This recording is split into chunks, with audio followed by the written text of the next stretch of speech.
think it's Thank you. very important.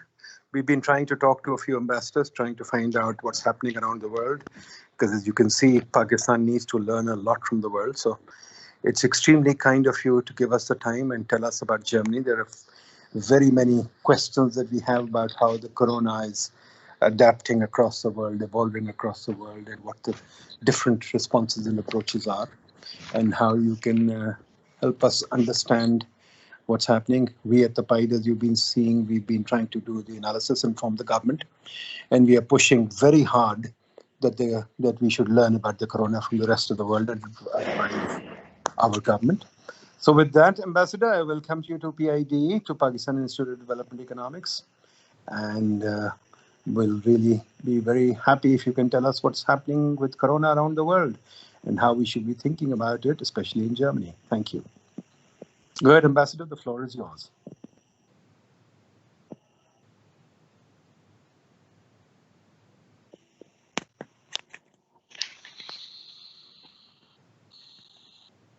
Hello, can you hear me, Ambassador? Hello? Nabil Saab, can everybody hear me? Mansoor Saab? Yes, sir. आपकी आवाज आ रही है, sir? I don't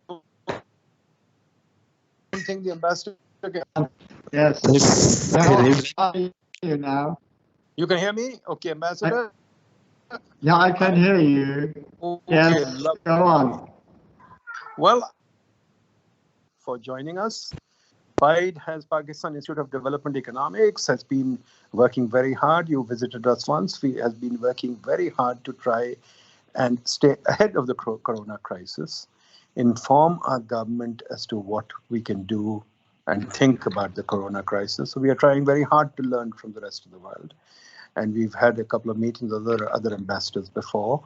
So we'd really like to hear from you about the coronavirus, how it is developing in Germany, Europe, and how what you're learning from it, how you can advise us, and how should we continue to think about this further. So with that, I'll give you the floor, Ambassador. Thank you very much, Mr. Schlagheck. I have to say, I always appreciate being in contact with PIDE. I love physical interaction. Can you hear me? Yes, we can. Okay, all right. So, and I very much hope that that we will meet again in some not too distant future, in a physical configuration, so to say. On the coronavirus, what I would like to say is that yes, Germany has had some pretty good results in some way. If we should talk about results and low mortality rate so far, we had a high testing quota, and more or less things seem to be doing somewhat better than in other countries. I think that has some reasons, some backgrounds, and perhaps I can revert to them. Germany now started to gradually ease some of the restrictions and is reopening society and particularly the economy. But I would say very gradually. So there is a restart of small shops. There is a partial reopening of kindergarten and schools. But there are still recommendations for people to wear masks when they are in public spaces. And the bulk of the measures still, particularly on social distancing, suspension of mass events, and entry ban for non-EU citizens, remain in place for the moment. I mean, we will revert to it, or the German government will revert to it end of the month. So the expectation is that, provided the infection rate will continue to gradually decrease, more easing of measures can take place, and economic circulation and societal life will gradually return to normal in due time. But this is still, I would say, this is still for the days and weeks to come. For the moment, I think we are, for various reasons, relatively confident that Germany and the German society has mastered this a quite serious challenge relatively well. But again, we are not yet out of the wood. There is a lot to do still, and we cannot say, with roughly 150,000 cases of infection and circa 5,000 deaths, that we are not untouched. Of course we are, as anybody else is, and this is putting certainly a huge pressure on our society, but I would say on the world as a whole.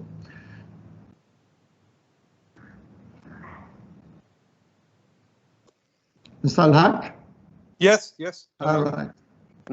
Go ahead. Sorry. Well, perhaps I could dwell a bit on the. Please I would do. say on the. I mean, in my view, as you know, I'm not an expert. I'm not a virologist. I'm not an epidemiologist. Sure, but sure. Perhaps I could give some elements of the response the German government, the German health system, or I would say the German society as a whole was giving to the coronavirus. The first thing I would love to mention is the fact that there are far more intensive care units, including intensive care beds in Germany, than I would say virtually worldwide. So we have roughly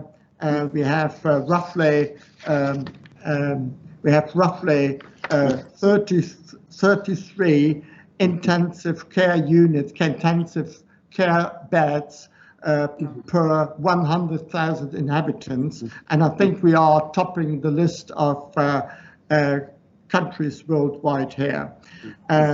Secondly, there is a very, I would say, tried and tested cross-linking and networking of hospitals in Germany. We have, among others, a central register in which 3 beds in intensive care units are signed up, and that has clearly helped a lot to, I would say, organize and manage the incoming cases, particularly on the coronavirus.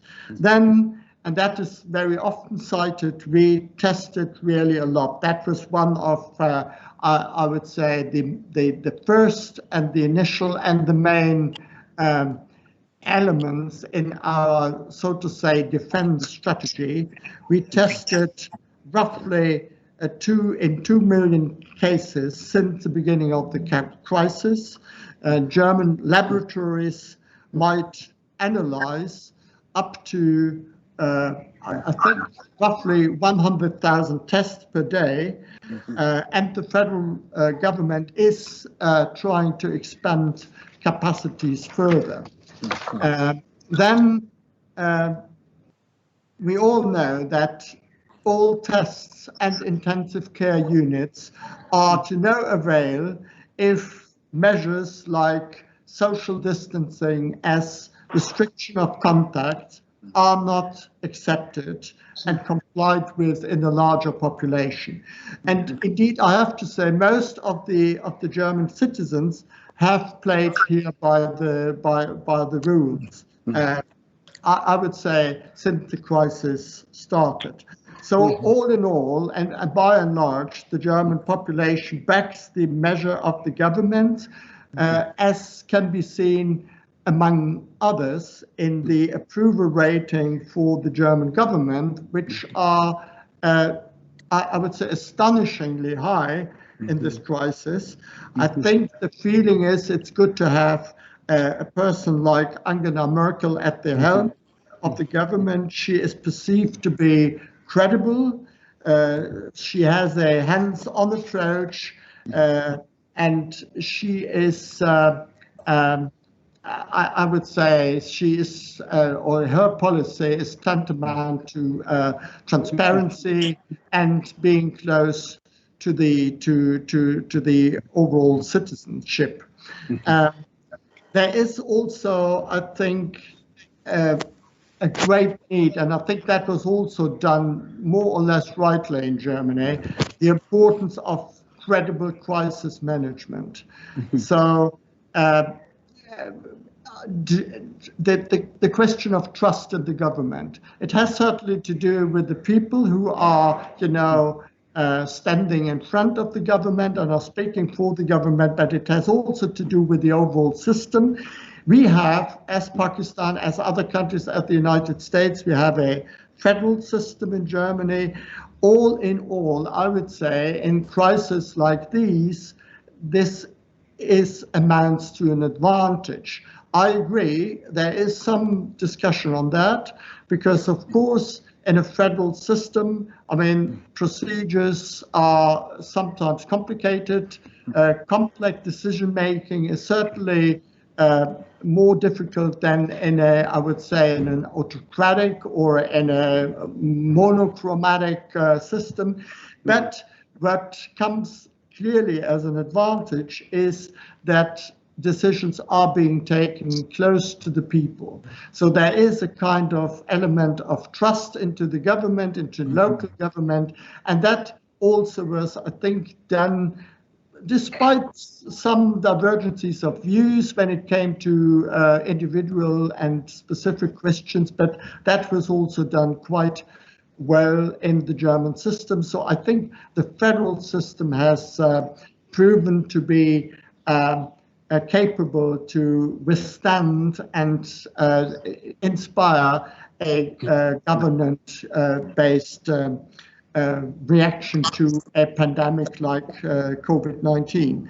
And perhaps I should say lastly, and that is very specific to Germany, Germany could draw on rather significant resources after years of economic prosperity and adherence to a rather prudent fiscal policy. So there was some way to go, and is, when it comes to the, I would say, financial cushioning of the socioeconomic corollaries of the crisis, and that also turned out certainly to be an advantage in that crisis. So that gives you an understanding of what I think were the particular German approach to the crisis.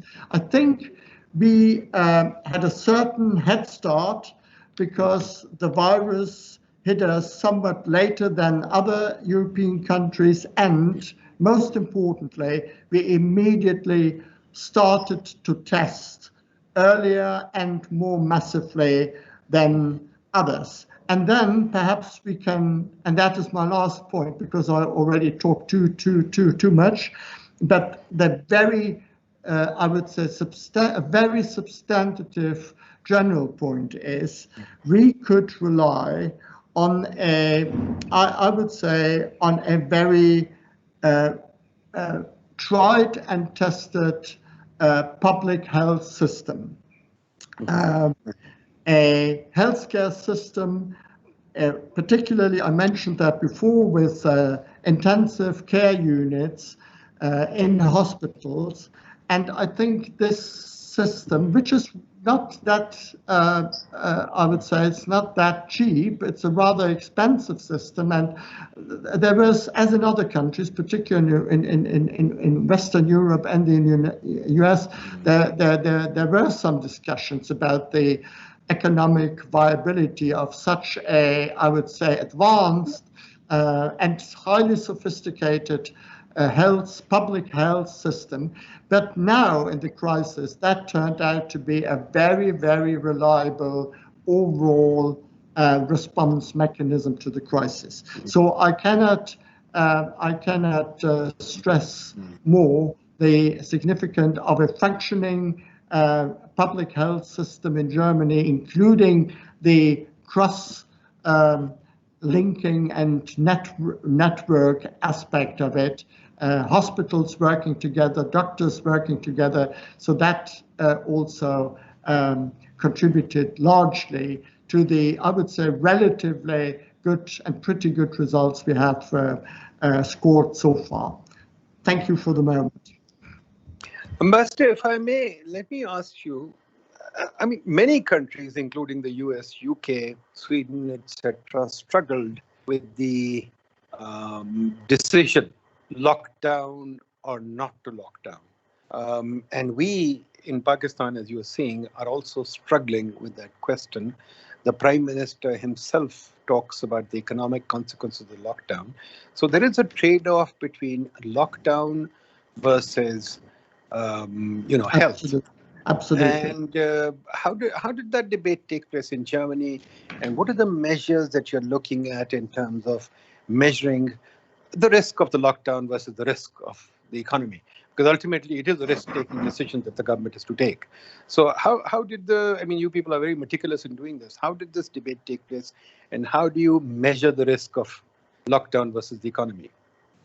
Well, as you mentioned, as in Pakistan, as in US, as in other places, I mean, there was a debate in Germany, of course, as well. The German government, together with it was a joint decision by the German federal government and the Länder Regierungen, these are the provincial governments. They opted for, I would say some containment measures like social distancing, while avoiding to impose curfew-like lockdowns, as in some other countries. So, I mean, we did not go as far as closing parks, for instance. It was possible to have a walk with your wife or with your husband or with your kids in the open. So there were some possibilities to exercise, to run. So we did not actually opt for total curfew. So you could also, move by car with one or maximum two people in the car from one place to another, if there were, I would say, sufficient reason to do so. So again, distancing measures, containment measures, but not I would say, a full-fledged curfew. So more or less, we did what other countries in Europe did. I mean, with some degrees of deviation, certainly, but earlier, and I think that was really important. We did it a tad earlier, and clearly with a view to, in the meanwhile, so to say, to brace our healthcare system. And clearly, this debate that has at least raged in Pakistan and other places, on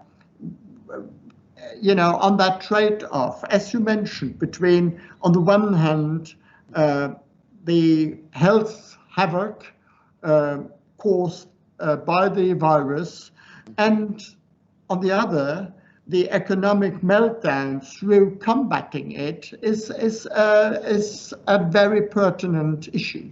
And I'm not saying, I'm the one who has found I would say, the answer to that. I think a lot has to do with the situation and with the structure of a society. And, obviously, a society like Pakistan's is differently shaped to, let's say, the society in Germany. So I think here again, you have to come up with a differentiated, with a shaded approach. And in Germany, I think it was all in all also taken into account and into consideration the reaction and the receptivity of the people. I think it was the right approach. But now there is, again, here in Germany, as in other places, as in Pakistan, of course, this debate now starts of how fast, in which way, and in which, I would say, gradual steps we are going to, or we should go to reopen the society. But there is one thing I think to be recognized, and I think this is a very important point. That is, namely, we should be careful not to risk the successes scored so far and the progress made. The virus will not go away. That is what all the virologists, what all the epidemiologists are telling us. The virus will not go away for some time. And we should not risk the progress made by all these means, by all this testing, by all the social distancing, by all the measures of social containment, by reopening too swiftly and too, I would say, rigorously. It must here again be a gradual, a very cautious approach. But Ambassador, another question that comes to mind is, on PID, we advocated this a couple of weeks ago, and it's kind of caught on in the media, that can we smarten up a lockdown policy? Can we have a smart containment policy? Right now, we are trying to close everything down together. Now, I know Germany has done extensive testing. Does the extensive testing give you any idea of, is it possible to let some of the economy work and sort of contain those areas that are deeply infected, and isolate them, and over time try and smarten up your containment policy? Is that a possibility, or is that something we should not think of? Well, I think if I understand the discussions that are ongoing in the among Pakistani government and health authorities, I think there is some discussion about what is being coined as, smart lockdown. So I'm for the moment not totally privy what is meant by this. I think very good term.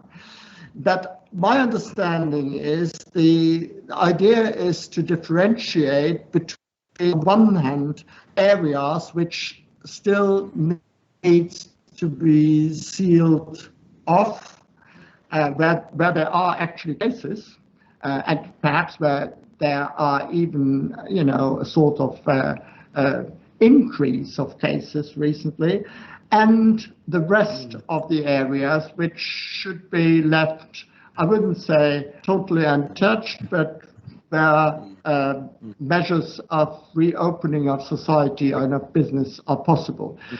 I understand there is an ongoing debate within the government. I understand the parameters of this discussion are to be clarified still, or are in the process of being clarified.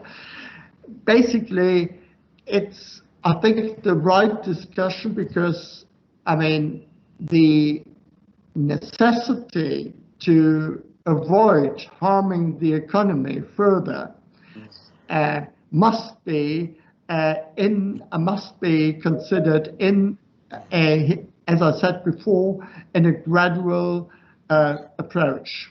And I think this idea of differentiating between different situations in the country, but again, that needs to be clarified further, and that needs to be backed up with scientific or forensic evidence, is, at least in my view, the right approach.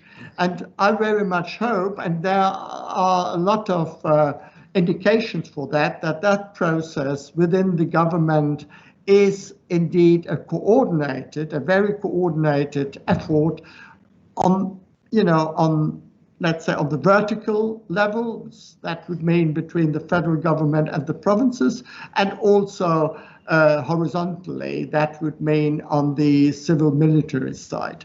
So my sense is that is being targeted now by the Pakistani government, and although I cannot comment, and I would not comment as an ambassador here, but my sense is that seems to be the right approach for the moment. Thank you. Thank you. Let me bring in my colleagues. Any questions, folks? Please ask the ambassador. Yes, Mr. Ambassador. I am Farooq, and would like to ask you about the logistical aspects when you went down for total closure, except for walking in the park or moving for some necessary job in a car. When you were totally locked down, would you explain how the people were looked after logistically? Did you go for house-to-house providing the necessities like the Chinese did, or was it left to the individuals? Thank you. As I said before, Ambassador, we did not. Ambassador, I might also introduce General Farooq. General Farooq used to be the head of NDMA. He's in charge. He created NDMA, etc. So I just thought I'd make the introduction. Please go ahead, Ambassador. Mm-hmm. Yeah, well, as I said before, we did not opt for a total curfew. So there was, the logistic, particularly of daily households and so, and household keeping was basically left to the individual. So you could go to, I would say small shop of, daily need. Groceries, bakeries, these kind of shops. They remained open, and they could be approached by the overall public still. So there was a need to do a social distancing there. So it was 1, 2, or 3 the time who could enter the respective shop, but basically you could do that. The same, you could commute to the I don't know, institution or the factory where you were working. So individual transport was provided, when, albeit on a reduced level. So there were train riding, buses, individual transport was working. So it was... Basically, it was a smart lockdown. Well, you might call it that way. It was not a curfew. It was not as rigorously as the Chinese did. It was somewhat between, I would say, mitigation and containment, somewhat in between. Thank you. Thank you. Anyone else, folks?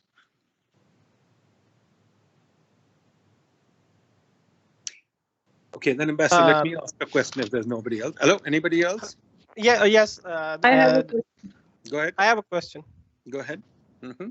Honorable Ambassador, thank you for being here. This is Shahid Mahmood, Research Fellow at PIDE and economist by profession. You mentioned something about the federalist type of structure in Germany, of being a federal government. Now, in Pakistan, I'm sure you would be aware that there is this 18th Amendment under which provinces were given a lot more functions were devolved to the provinces. And then in the aftermath of COVID-19, we saw a bit of difference of opinion, let's say, between the federal government and the Sindh government, just for example, and provincial government overall. So would you like to comment on it? Would you like to what's your opinion on this? Should the central government be heading this kind of effort, or should it be left to the provinces? What's your take on that? Well, I do not want to comment on, I would say, internal affairs of Pakistan. Let me say in a more general mood. there might be, but that was the case in Germany too. There were some initial hiccups. I mean, that is, I would say, quite normal in a federalist system, in a federal system. What is, I think, more important, that these hiccups are at some stage overcome. And that seems to me, as an observer in this country, that seems to be the case. I was quite, a number of ambassadors, we had the pleasure yesterday to talk to the NCOC leadership and had a briefing. And I have to say I was quite impressed, not only by the degree of unity of purpose, as I said, not only horizontally, but also vertically. Mm-hmm. And there is a daily reconciliation rate, daily update on the situation, a daily, I would say, evaluation and analysis of the situation. And all the provinces of Pakistan are taking part in that exercise. And it's relatively high ranking. And it's, I think it's assured that what trickles down from that, I would say, meeting of the principals early in the morning, then leads to some interactions on the working level. Here again, vertically and horizontally. So I think the initial problems that we have seen in Pakistan, again, which were not totally unusual given the structure of federal countries, has been largely, I would say, overcome. Of course, there is politics still involved in all of our countries. I mean, we are democracies, and you should assume that everywhere there is somehow a hidden niche or a hidden corner where there is policy residing. And of course, politicians, they want to, make their kind of progress and make their points known to the bigger public. But all in all, I think the coordination efforts are, for the moment at least, and for the situation in which Pakistan is, I would say, quite satisfactory. Very good. Thank you. Thank you so much. Thank you. Anybody else, folks?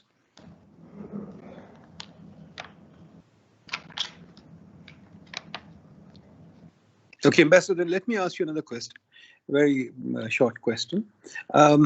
As you said, one of the important things that's going in favor of Germany is the fiscal room that you had to begin with in the crisis. Germany is a fiscally prudent country, and that certainly helps you, and that's help you every time. But the rest of the Europe is not so. So there are going to be European countries who are going to be fiscally very stretched. And especially, of course, the rest of the world, people like us, we are going to be extremely fiscally or financially stressed. And yes, the European, G20 has come up with some kind of a debt relief package. But given the fact that we're going into this global recession, and someone even calling it a depression, now I'm asking you to be a little speculative, just for the sake of discussion, way beyond your role as an ambassador. How do you see the world evolving if this corona stretches out? Because financially, it will stress a large number of countries, and even within Europe, and Germany being one of the big financial powerhouses in the world, has a big responsibility. So I would guess for a while, if you can indulge us with some speculation of the global evolution of this very serious pandemic. Well, let me perhaps briefly revert to what you said about the European response, or the response of European nations. I think there are several layers on that, and I do not want to go in any kind of detail here, but and I'm certainly prepared to say that some criticism certainly is in place, because here again, in the initial phases of the crisis, European countries, including mine, have reacted very much inward looking and focusing on how to deal with the crisis, I would say, on a national level. I mean, to the EU's defense, it is to be admitted that this crisis was unprecedented and thrust upon Europe, as I would say, on the whole, and the rest of the world. And health matters are traditionally not, how to put that, communitized matters. So they remained so far national matters. Still, Europe's reaction, particularly to the early pleas of our Italian friends, has been disappointing, and I fully subscribe to some of the criticism that was heaped upon the European solidarity, so to say, and also to the President of the European Commission, who actually apologized some days ago to Italy for failing to live up to European solidarity and cooperativeness in the first place. But since then, and I think that is notable to emphasize, since then the European countries have rallied to the flag and have not only supported these countries most affected by supplying medical gear and ventilators and all that. They have not only activated crisis mechanisms, but have come up with a, I would say, rather substantive aid package, basically roughly €500 billion of a package of measures to combat the economic fallout of the crisis. Now, that is Europe. I think what is important for us all is to draw the right consequences out of this crisis. And I think these are consequences that are not only related to Europe, but they are, related to each of us and to each nations. And I think there are basically, I would say, 4 or let's say 3 lessons that come to my mind. The first lesson is, I already alluded to that, is the viability and resilience of functioning public health sector. And I think this is absolutely vital for successfully combat any disease of the corona type. And societies, I mean, that is what we see, I would say, empirically now. Societies which had neglected public health sectors had found it more difficult to cope with the crisis than others who had a relatively functioning public health sector. And that is also, of course, a question that Pakistani policy makers have to take into consideration. Has the health sector gotten the attention it deserved to get over the last couple of years? I don't think this is a question of this or that government. I think there were some quite substantive oversights over the last couple of years of all Pakistani governments in question here. I think the other interesting lesson I think we should draw from this crisis is transparency is key. I already mentioned that in other countries. I think one of the lessons of the 1980 grand pandemic we have seen in Europe was, and of course it had to do with the war, with the First World War, that countries were actually hiding information from their citizens and not giving anything out, and that led directly, I would say, to this enormous loss of life. I mean, almost 50 million people died because of the Spanish flu, as it was called at the time. So what does that mean for us in 2020?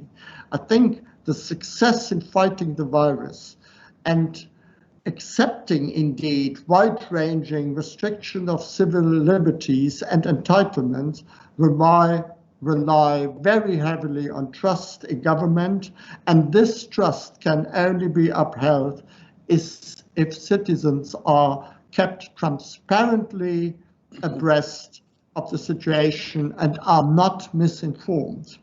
So that is also, I think, a very important lesson to be learned from that crisis. And I think after having overcome the crisis, we will see how different countries fared in this regard. Okay. I think the last and perhaps the most important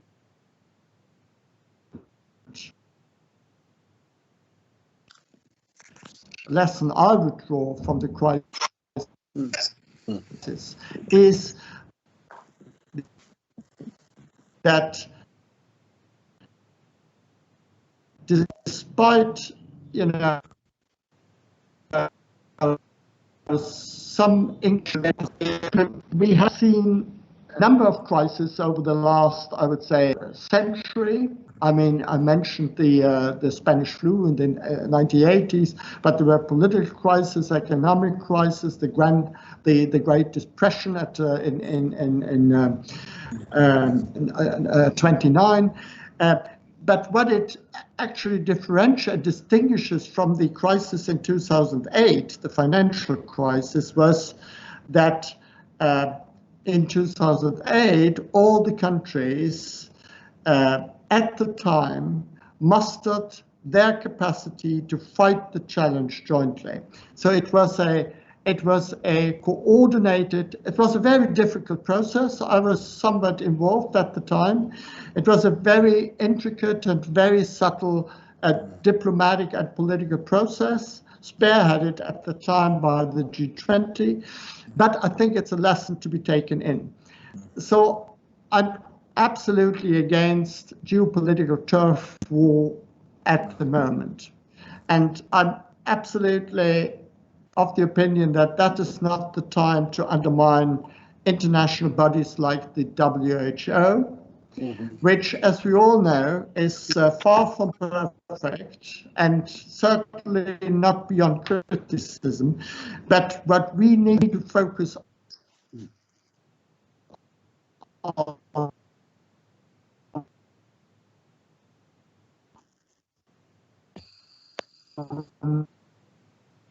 now clearly is which will be very difficult because of all the economic repercussions we are already seeing. Then, of course, we could discuss what was done rightly and what was perhaps wrong, what we did. So we need international formats. We need the WHO as a network of networks. Basically, the WHO, this is we. It's not, I mean, it's a network of networks. And I think we need that international cooperation. We need to work together on vaccines, to develop vaccines. We need to develop joint treatments. We need international cooperation, particularly between the developed and the developing countries. And I think this is an absolutely important lesson to be drawn from that crisis. I think the very wrong consequences, or the very wrong lesson we could draw, is to actually be more nationalistic, more inward-looking.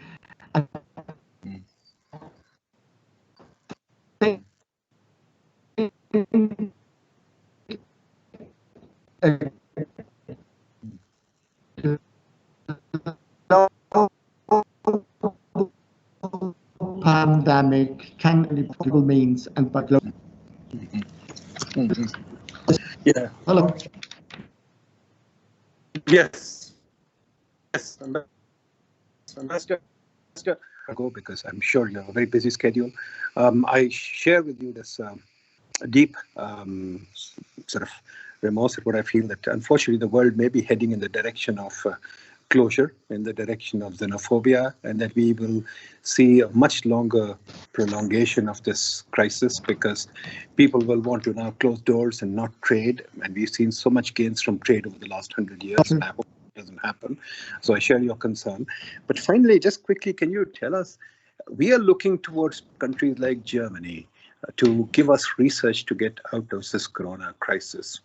How far away do you think we are from some kind of a medical response, whether it's a cure or whether it's a vaccination? I mean, is that something that the German research system is close to, or is it not? Well, I think that in Germany, as you know, there are very strong there's a very strong pharmaceutical industry. Yes, they are working, I think, across the board. They're working on developing vaccines, joint treatment, all that. I cannot tell in detail how far they are. I've heard some promising news from one particular German, very important German pharmaceutical company.